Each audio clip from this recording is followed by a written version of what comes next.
Thank you. Next question comes from Howard. Howard, you are now unmuted. Hi. So thanks again. Thanks to all of you for doing this. And anyone could take this question, I suppose. It's a two-part question.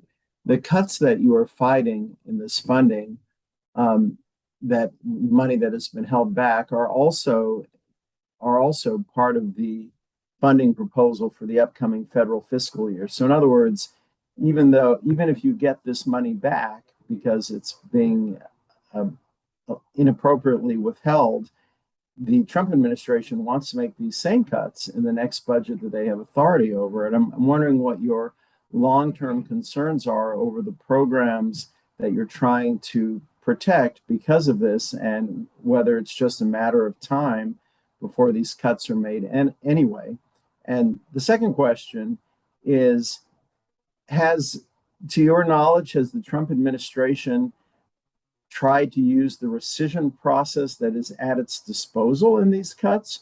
Or are these cuts or the held back funds in a sort of legal limbo where the administration is not using the power it does have to request congressional rescission, and it isn't releasing the money either, and it's just not doing anything? And I'm wondering what you can say about the legality and if there's any precedent for that. I'm happy to start. The point you make is worth lifting up. There's a legal and right way to run the federal government.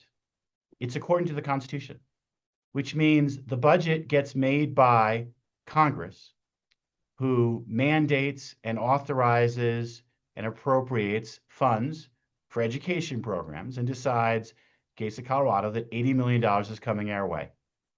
This administration has sought time and again to subvert, to undermine this constitutional separation of powers.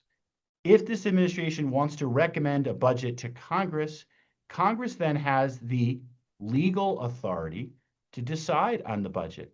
That's its power of the purse. And we will fight in Congress for education funding. That's, if you will, tomorrow's challenge. Today's challenge is this administration ignoring the Constitution, seeking to act with absolute power and in violation of separations of powers. We are going to check their abuse of power, their illegal actions here.